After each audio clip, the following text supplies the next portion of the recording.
You are Locked On Packers, your daily Green Bay Packers podcast. Part of the Locked On Podcast Network, your team every day.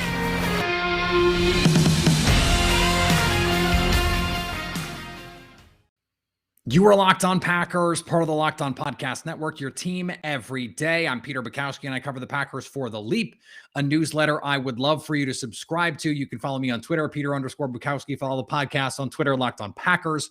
Like us on Facebook. Subscribe to the podcast on iTunes, on Spotify, on Google Podcasts. Wherever you find podcasts, you will find Locked On Packers, the #1 Packers podcast on the internet, and the show for fans who know what happened. They want to know why and how. Subscribe on YouTube as well, where we are streaming live right now. Check us out there. Hang with us every Friday as we go over the injury report and the latest news and notes around the Green Bay Packers.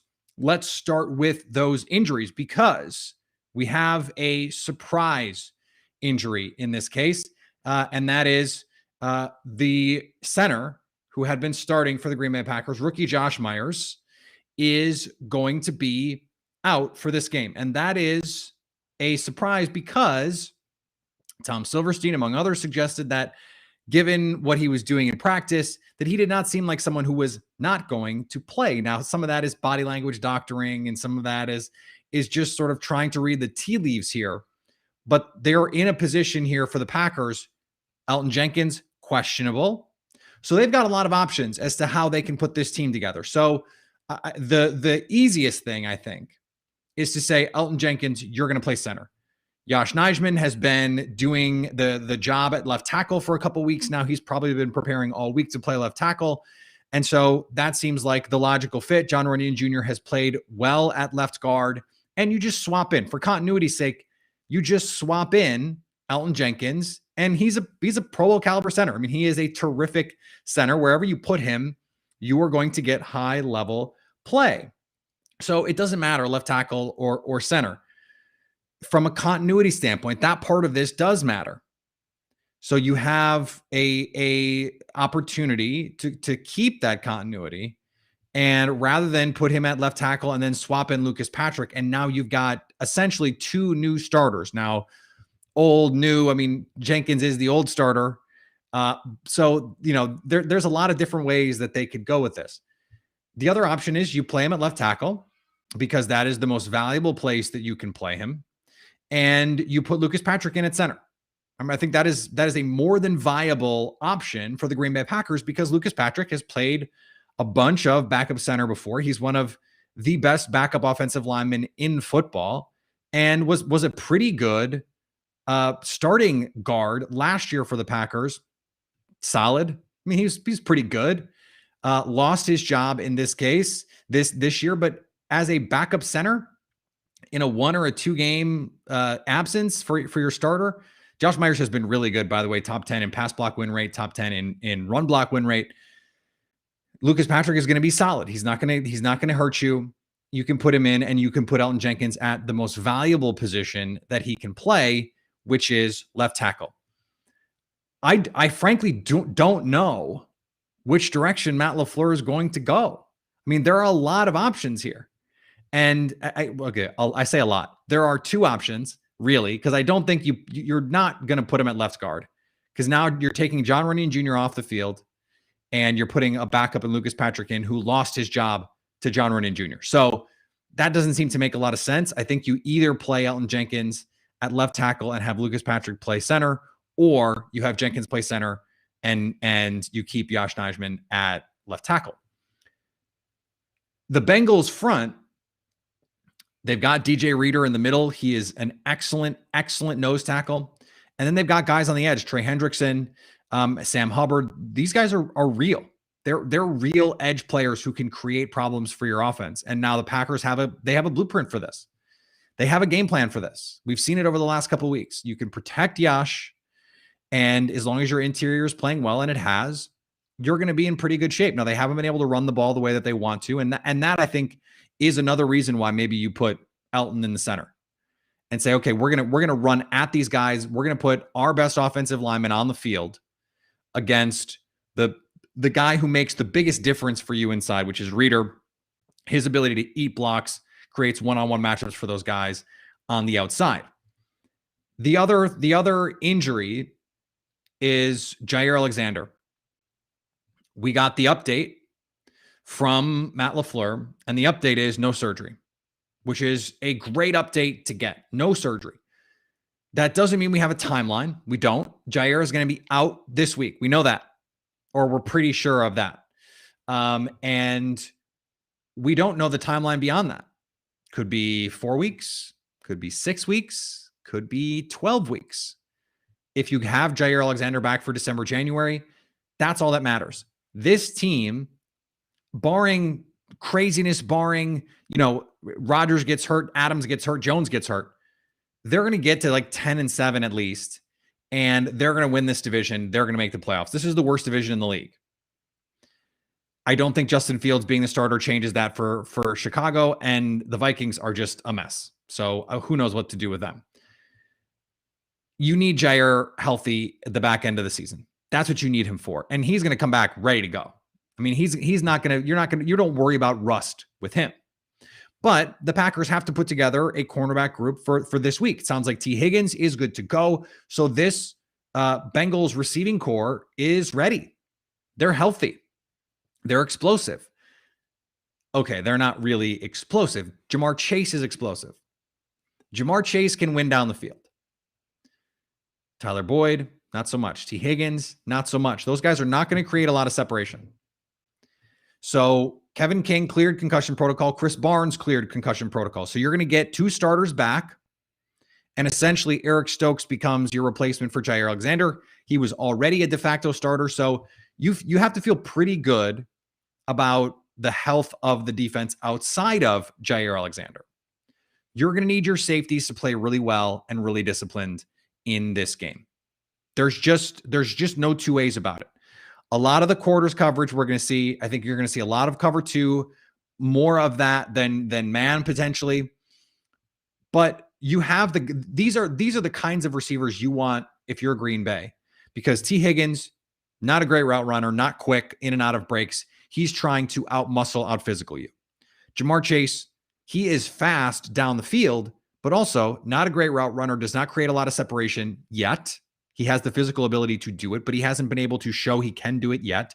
And Tyler Boyd in the slot, he can create some opportunities, but he's not going to kill you down the field. So I think you have to just trust Chandon Sullivan there. No more of this Kevin King in the slot experiment. That's not happening this week. You got to put Chandon Sullivan in there for Boyd. And I think that's who puts you in pretty good position. And the reason you can't put Kevin King in the slot is you don't have that third corner. You don't have that other boundary guy. You're not going to put Chandon Sullivan out there. You're not going to put Shamar Jean-Charles out there.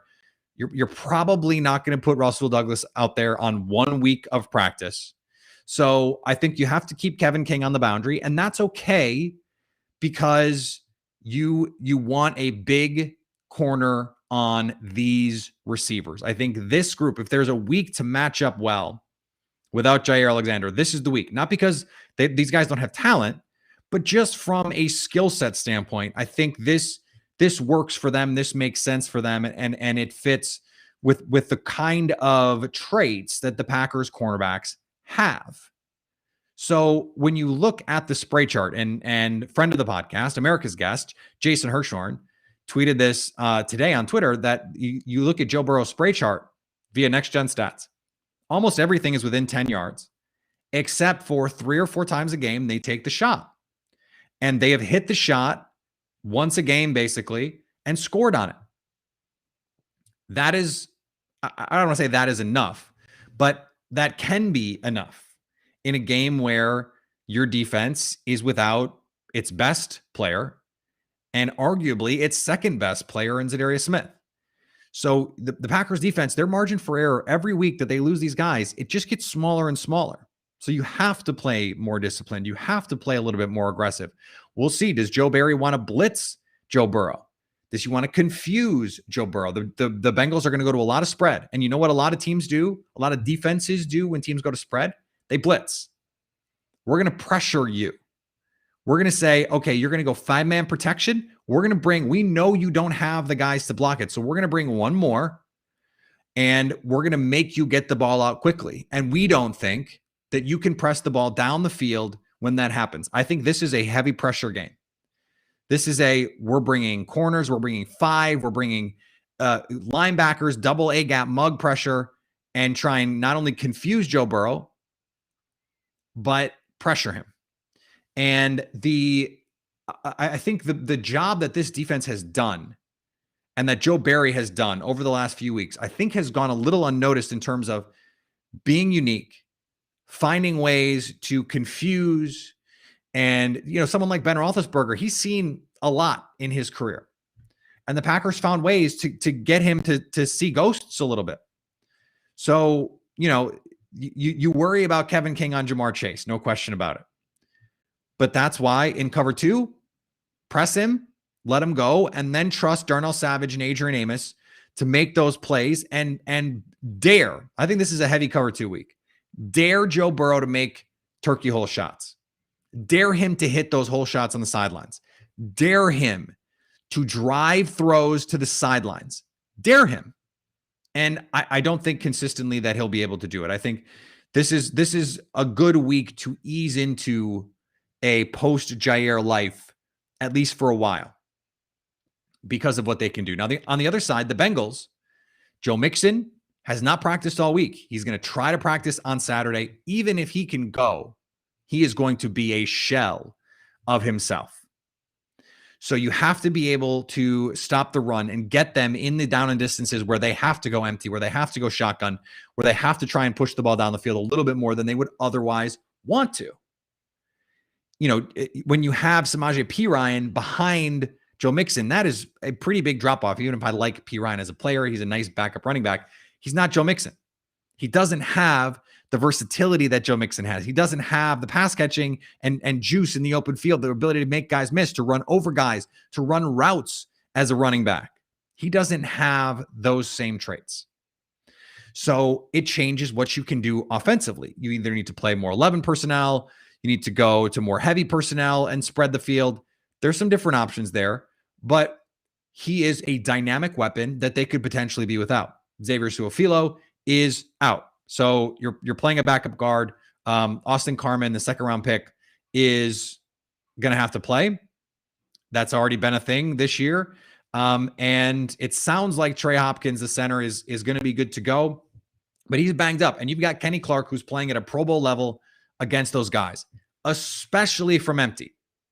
If you can create interior pressure without blitzing, you have such a big advantage because yes, Joe Burrow, he can bail one way or another. But a lot of what you want to do out of empty on these quick throws, slants, little in breakers. And so to try and get the ball out, if you've got pressure in your face, that creates some pretty serious problems for not only just like getting the ball out, but potentially blocking where you want to go with the ball. And this makes this a particularly big week for someone like Kenny Clark because he can wreck this game. If he dominates his matchup, he can wreck this game. He is the guy to watch in this game for me because he can take over this game. He can dominate this game. Backup running back, a team that wants to go to empty, and you've got backup offensive linemen. Just attack.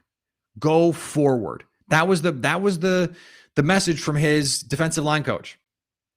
Don't worry about going side to side. Attack vertically, push the pocket, and deposit these guys in Joe Burrow's lap. If he can do that a couple, 2-3 times in this game, to quote the great Charlie Barons, then I think he can be really impactful in this game.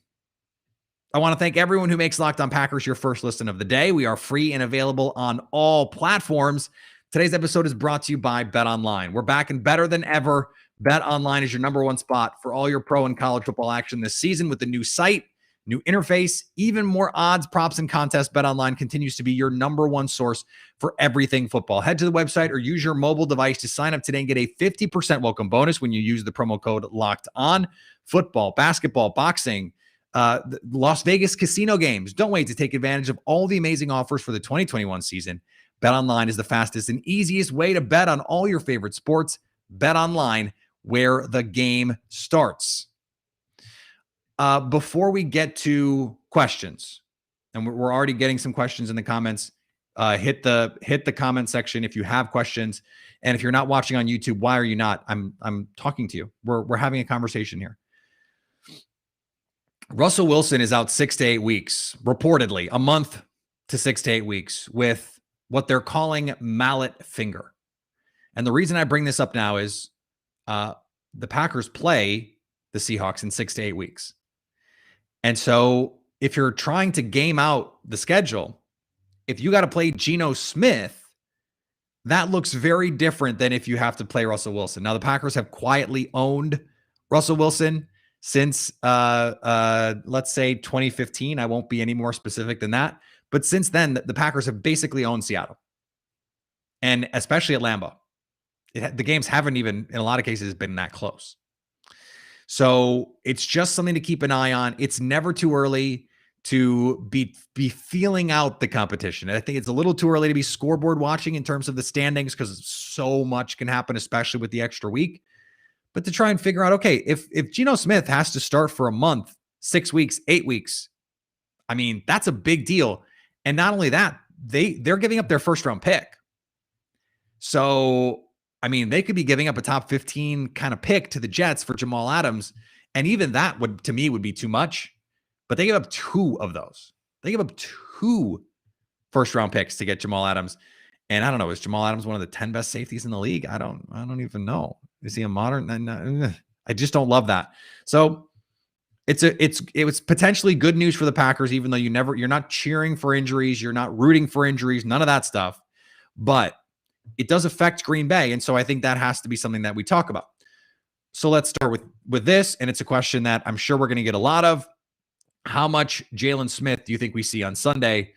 And the follow-up is, if Campbell and Jaylon play well, do we extend them? Those are very interesting questions, both.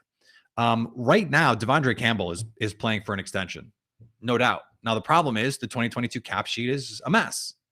The good news is the cap spike is coming in 2023. The Packers have a lot of money that comes off the books in 2023. And so you could get cute with signing bonuses. He plays for the veteran minimum in 2022 with signing bonuses. So he gets a bunch of that money up front and they can spread out the cost. Not crazy to think that at all. Jaylon Smith says he's still an elite linebacker. Said it multiple times in his interview with the Packers media. He is still an elite player. Now,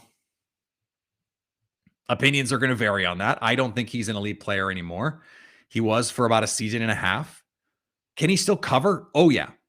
Oh, yeah. I mean, digging into him a little bit more, the run fits are a mess. Now, if you're being optimistic here, Joe Barry, former linebackers coach, he's got Oren Burks playing good football. He's got Devondre Campbell playing the best football of his life.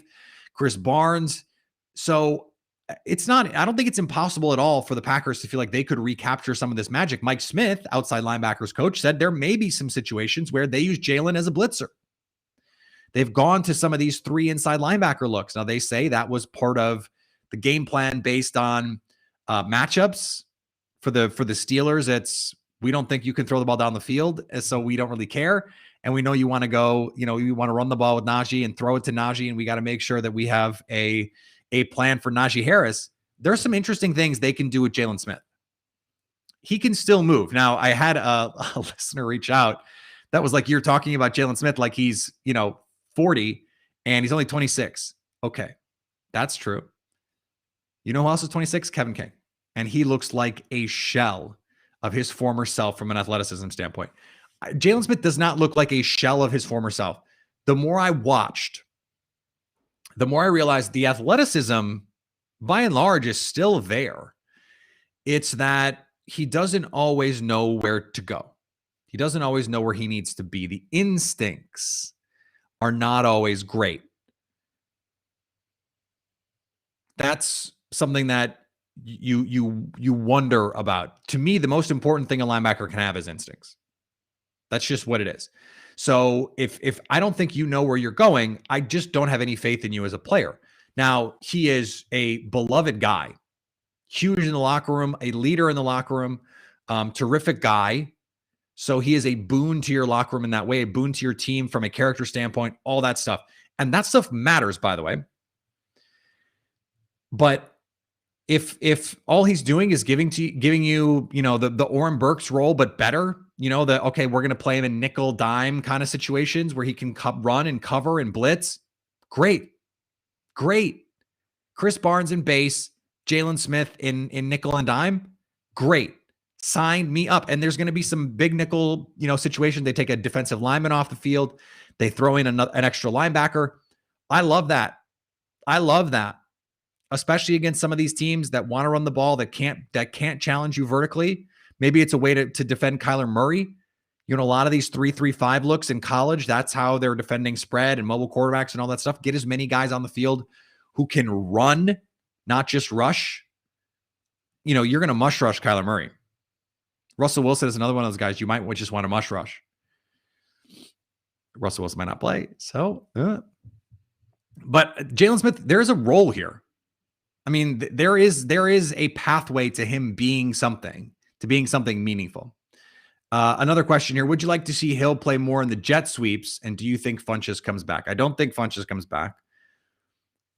They don't need to manufacture ways to get Kylan Hill on the field. There are enough good players that the Packers already play regularly to feel like they don't need to do that with Kylan Hill. They don't need to get cute with Kylan Hill. I'd like to see them run jet sweeps with the guys who are already playing. Let's see them hand the ball to Amari Rodgers on the jet. Let's see them hand the ball to Randall Cobb on the jet. Let's see them hand the ball to Aaron Jones on the jet. They did that against the 49ers last year when they made the whole offense out of Aaron Jones. They made the whole plane out of Aaron Jones. That is something that they can go to more. And I think as we see more of these offensive linemen come back, Elgton Jenkins, David Bakhtiari, they can play a more traditional game. And by traditional, I mean more what we saw last year. Jet motion, heavy play action, outside zone, inside zone, like all of the things that they can do in the run game, and the play action game can be back. I think that what we're seeing right now is a function of the injuries. And that's something that they're worried about. I still think they could give the jet more than they have, frankly. And I still think they could use play action more than they have. But their concern, and I'm sure Rodgers is part of this, is they don't want to turn their back to the defense. I get that. I don't think they need to be as worried about it as they are. But like I said, I don't think Kylan Hill, you need to manufacture touches for him. Kick return is great for him. And then you just, in the course of the game, he might get a couple running back reps. But A.J. Dillon is playing well enough that he deserves more time. And we talked about this earlier in the week, right? That he, as a runner, was better than Aaron Jones last week. More productive. And I thought just sort of fit what they wanted to do there better. And that frees you up to do some interesting things with Aaron Jones. Swing motion, jet motion. Hey, let's try that. Haven't seen it yet. That would be fun. The pony personnel, they can do a lot. Split him out. Let him run routes. I mean, he's really proved himself to be a valuable player in the passing game. You don't have to split him out only from spread, only from empty. You don't have to do that. So I think there's other ways that they can use him. So another question here, Rodgers off play action hasn't been what we've seen from him the last 2 seasons. Is that an O-line thing with the injuries, or do you think that is something that the stats about Rodgers missing deep?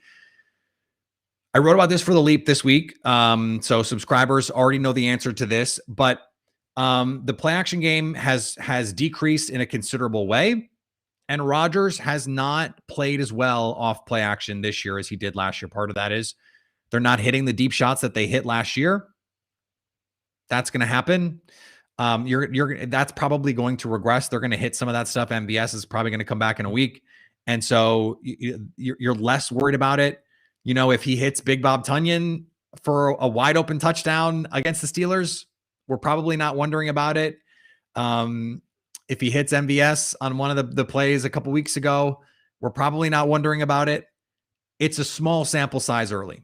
Now, they haven't done it as much. I do think it is a function of the offensive line. They haven't done it as much. I do think they could still be doing it more theoretically. Play action can protect your offensive line because defensive linemen who are pinning their ears back to go get Aaron Rodgers, if they feel like they have to play run first, it might slow them down a half step and give Rodgers the extra time he needs that he might not have otherwise on a straight drop. So just something to keep in mind. I know that is in theory and not always as easy to put into practice. I totally get that. Today's episode is brought to you by our friends at Built Bar. Built Bar is the best tasting protein bar ever. It's the protein bar that tastes like a candy bar. Celebrate freedom of choice. Coconut, cherry barcia. Cherry barcia is legit really good. Cookies and cream, German chocolate, salted caramel, double chocolate. One of my favorites. They all taste incredible. And somehow, I don't get it, but somehow they're all high in protein, high in fiber, low in net carbs, low in sugar.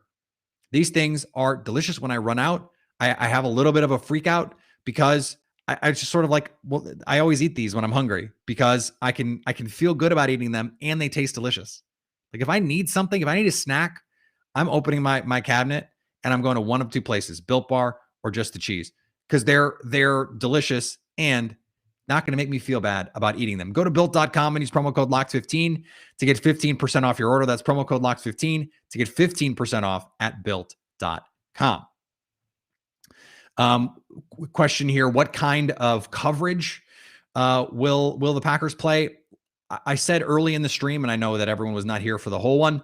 A lot of two deep safeties because you don't want to give them the big play, especially with Kevin King out there. I think a lot of cover two this week. A lot of cover two. Press them at the line. Do not let Joe Burrow get the ball out quickly. Make him drive the ball into the sidelines. Make them attack the middle of the field where Devondre Campbell has been so good, where they have really good safeties. I think that's a really good option because they don't have CJ Uzomah is a nice player. He's a nice player. The thing that really beats cover two is a tight end who can run the seam. If you can challenge in the seam, you have a chance to beat up cover two. No Joe Mixon and someone like Tyler Eifert in his prime, you could beat the crap out of cover two. They don't have those guys. Joe Mixon unlikely to play, and Uzomah just not that kind of player. So that's how I would approach it. They haven't played a ton of true two this year, but with the two deep safeties, I think it's something they could go to more.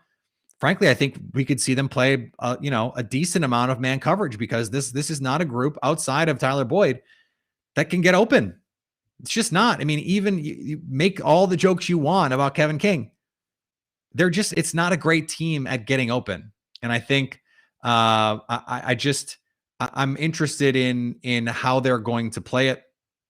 They have been very diverse in the way that they have deployed coverages this year. I think they're going to continue to be diverse because you have to be. You have to, in a game like this, you have to be able to use pre and post snap disguise to make Joe Burrow hesitate. Because if he knows what you're in before the snap, he's going to figure out where to go and he's going to put an accurate ball. He's so accurate. He plays with such good rhythm that you have to be able to get him to think, oh, wait, I thought the safety was going to be there and now he's here. Or I thought the linebacker was going to drop here and now he's here. Or I thought they wouldn't pass that off and they did. And so now I don't have a window and all of a sudden here is Rashawn Gary in my lap. That has to be the game plan. And I think that's the way that you really attack this team. We need Stokes to blossom even quicker than he is. What is even quicker? He's been terrific. Eric Stokes has been terrific. I mean, he's already, think about the other teams in the Packers division. Eric Stokes would be the best corner on the Detroit Lions. Think about that. He would be probably the second best corner on the Bears. The Vikings, I mean, their secondary is kind of a mess. Patrick Peterson gets the sort of like legacy award, Cam Dantzler, up and down. I mean, just think about that for a second. He's been really, really good. And there's so much still that you can get from him. There's so much that you can get from him. A couple plays on the ball. I mean, he's just got to feel comfortable attacking. Could have had a pick six against Pittsburgh. Could have had a couple interceptions against San Francisco. Oliver Davis did a great breakdown for us. His Stokes personal defensive backs coach broke down tape for us on the leap. Awesome breakdown from him. And he was just like, yeah, he had a couple pass breakups. He should have had 2 or 3 interceptions. That's the level he can get to. He can be, because he's just always in position to make plays on the ball. Always. Joe Burrow last year threw some picks. Maybe I think you might need to get 1 or 2 this week, but I think offensively, Green Bay can do enough. Offensively, Green Bay can do enough to win this game, but I think the defense is going to have some issues. No Jaire. I said yesterday 30-28. I still like that. This is a dangerous game for Green Bay. I don't think the Bengals are as good as 3-1. They haven't really played anybody. They should have lost to the Vikings. And so then, that immediately makes them 2-2. They very easily could have lost to the Jaguars. Now they have the extra time, the extra rest. I don't believe in Zach Taylor. And I really want to see more from this defense. When the Bengals have played a good offense this season, and that's really only one time, the Vikings lit them up. And so if that's going to be the case, if that's really what their defense is, and they're really just like living off the Andy Dalton, Justin Fields numbers and the Trevor Lawrence numbers and the Ben Roethlisberger numbers, I'm not a believer in this defense yet. I think the front is pretty good. I think the rest of it outside of Jesse Bates is pretty meh. And I think Green Bay can exploit it. So I got the Packers. I would not bet on it in terms of like the cover. If you're going to bet money line stuff at betonline.ag, feel free. I don't love the number. The number has actually come down. It was -3.5. It's now 3. I definitely don't like it with the hook. I think 30-28, but I could see it. I could see a more comfortable win potentially if Cincinnati is really not that great. It's gonna be a tough game. I think it's gonna be a fun game, and we're gonna be right back here to talk about it next week. Follow me on Twitter, Peter_Bukowski. Follow the podcast on Twitter, Locked On Packers. Like us on Facebook. Subscribe to the podcast, iTunes, Spotify, Google Podcasts, wherever you find podcasts, you will find Locked On Packers. And anytime you want to hit us up on the Locked On Packers fan hotline, you can do that 920-341-3775 to stay Locked On Packers. Subscribe to the Leap.